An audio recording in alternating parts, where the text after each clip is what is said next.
Before we move on, you'll need to copy these two methods into your update processor. Convert from Unix time and convert temperature.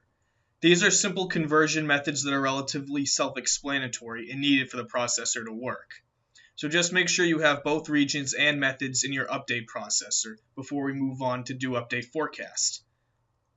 And by doing do update forecast, we'll get rid of that last error in the console.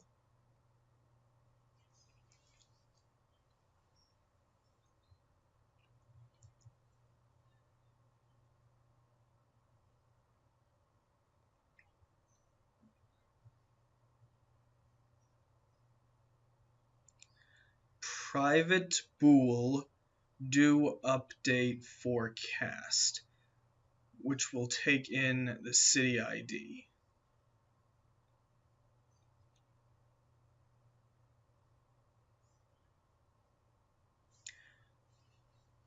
Create a query builder instance.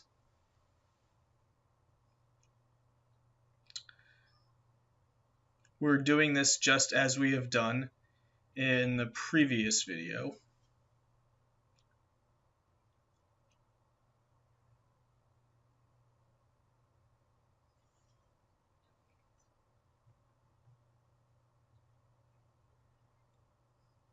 And of course, we add our query parameters.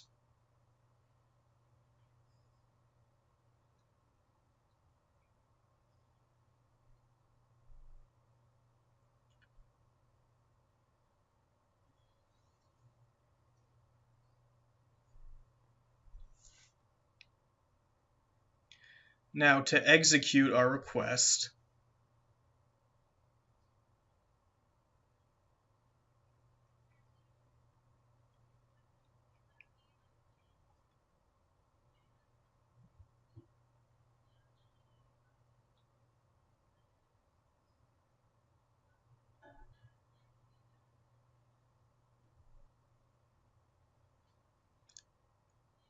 and check if we have returned successfully or not.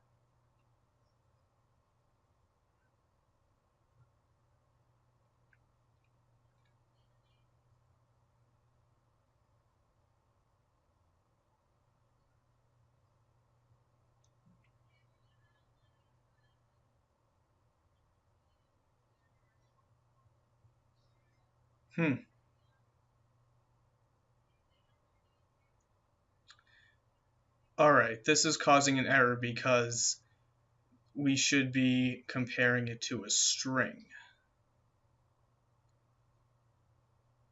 Alright.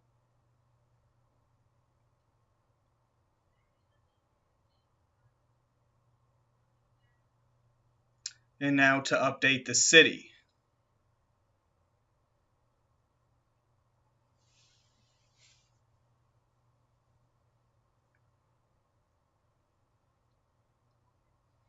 We're going to modify the value item server helper.citynameID.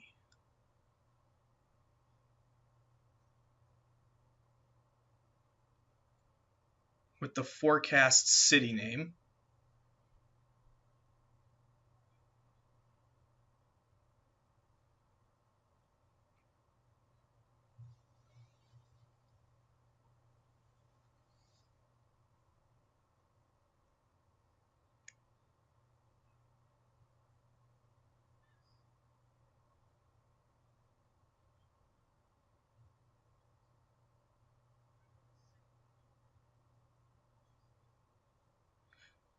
And now for each forecast day in forecasts list,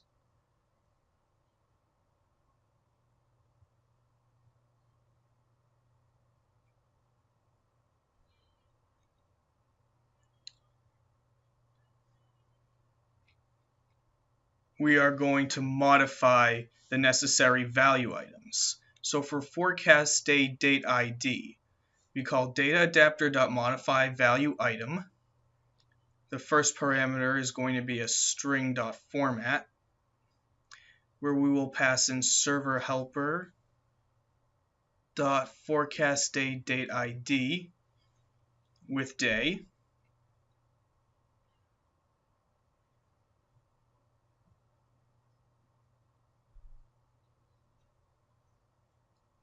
And now you can see why convert from Unix time is important.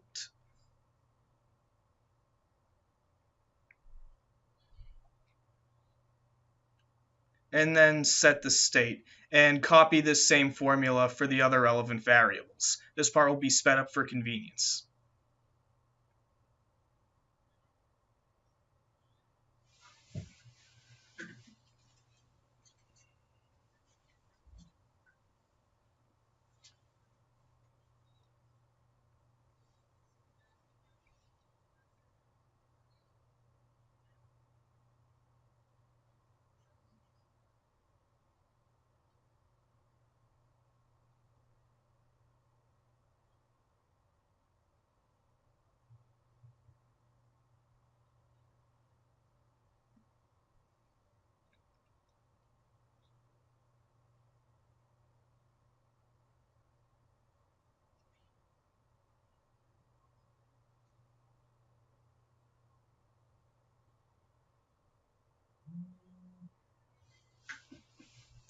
At this point, we are almost done.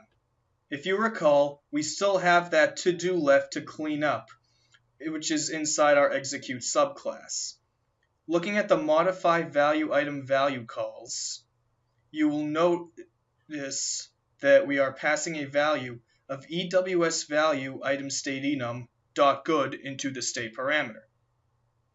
The EWS server data adapter will set the state along with the updated value. In contrast, when we fail to receive a response from the web service, we should update all of those same EWS value item instances with a state of uncertain. Since we are probably going to need this again in our custom EWS server implementation, let's update the server helper class with some new logic.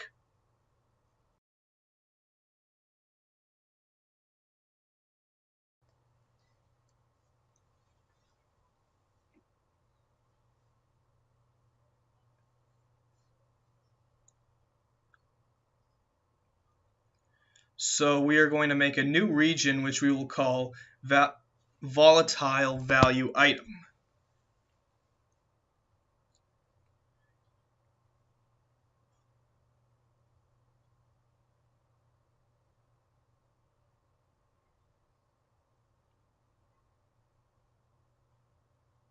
So what exactly are we doing here?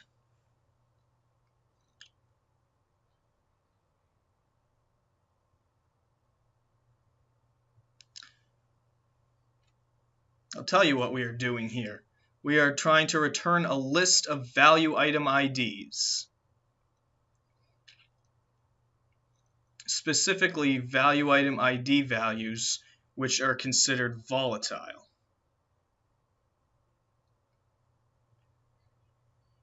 Those that are affected by a change in city ID or a lack of response from the service.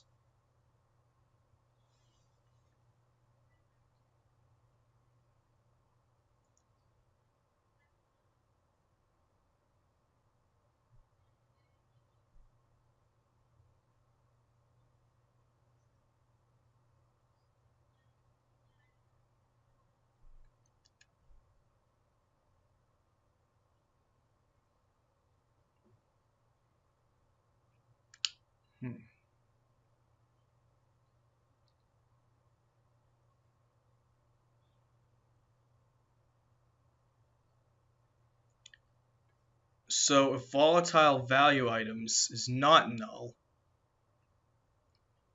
we just simply return it.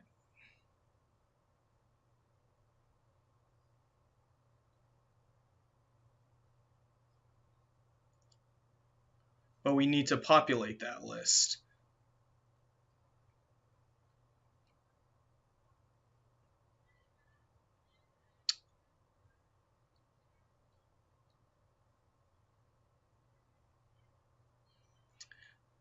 We're going to populate it with a select few strings that are specified at the top of the class.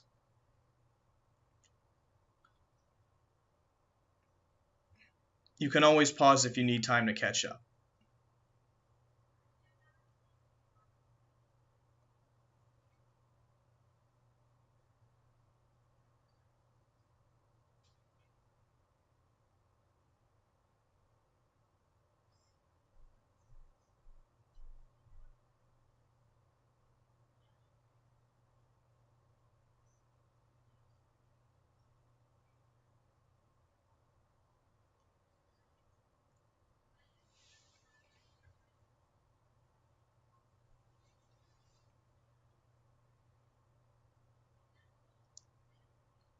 And now for each day, for however many forecast days we have, we need to add items to volatile value items.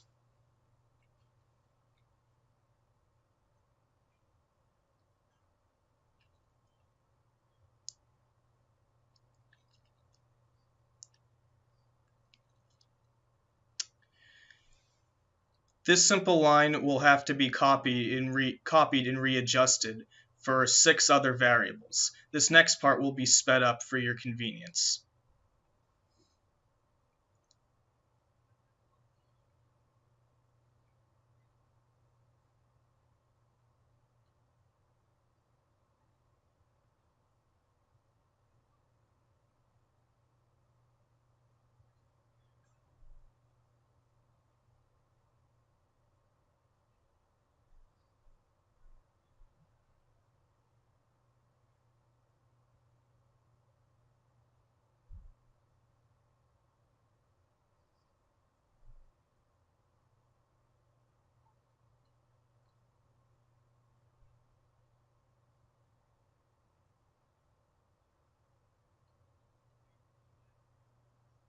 The next step for this is to make a method called makeDataServedUncertain.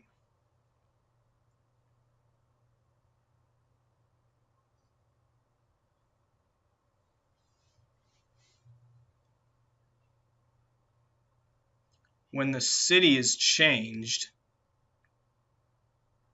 and or we don't get a reply from the service, we don't know if the current value item data is correct or not. So in this instance, you want the data to have a state shown of uncertain.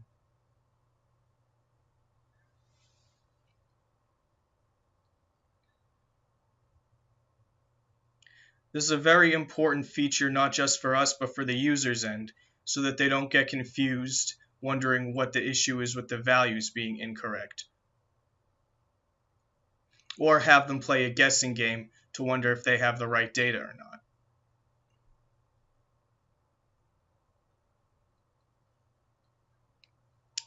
So to do this, we will need a data adapter and a string for city name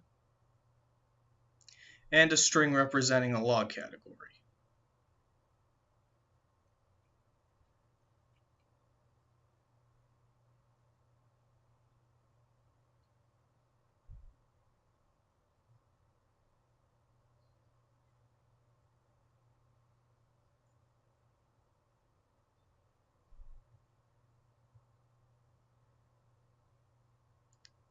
We want to modify the value for city name ID and give it a state of uncertain.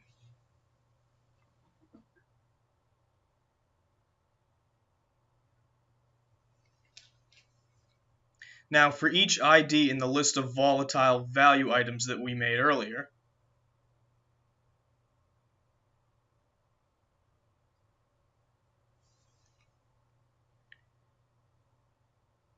now in case the ID doesn't resolve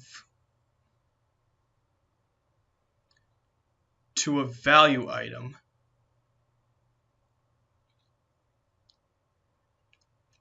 let's just log that condition.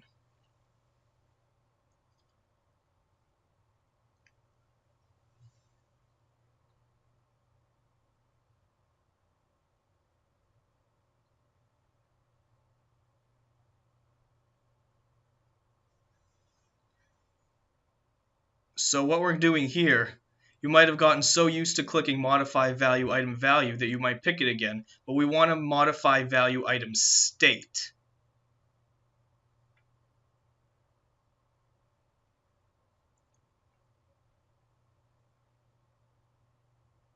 Which is just simply making the ID uncertain.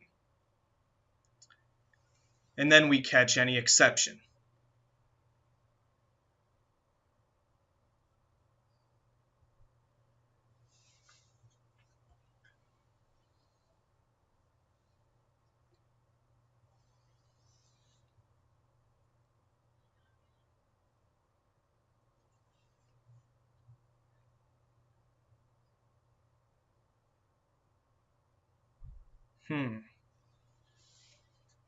It seems we're having an issue with logger.log error again.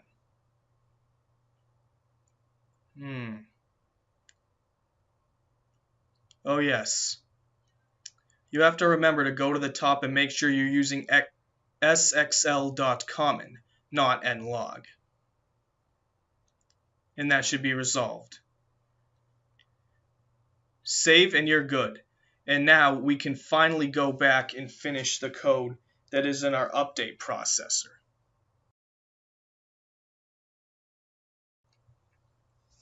Remember that to-do that I had mentioned earlier?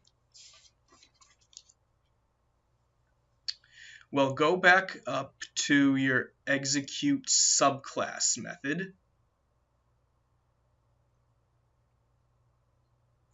And right here, under perform updates. Remember this line of code? The final step that we need to do is relatively simple. Just call server helpers make data served uncertain method. Pass in our data adapter.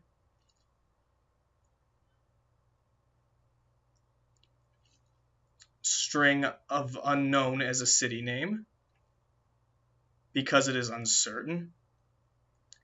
And of course, log category dot processor. We can wrap up our code by returning any issues. Since we're not accumulating any, we'll just return as an empty list. And now clean up this to-do. And that is the end of your update processor. In our next video, we're going to go over custom server code, which is needed to help manage any possible latency between calls. Before you move on to that next video, however, we need to go back to this for each loop and do update forecast. Remember that chunk of code that was copy and pasted several times? You have to make sure that it's done correctly for each variable. Specifically, look at the second parameter. For day date ID, you want to convert from Unix time, forecastday.dt. For the high and low temperature, you want to call convert temperature on whatever values that you're going to be passing in. For day pressure ID, you want to leave that alone. Same with humidity. Please double check that you have this section correctly done in your code, or else the update processor will not correctly update values on your server during deployment.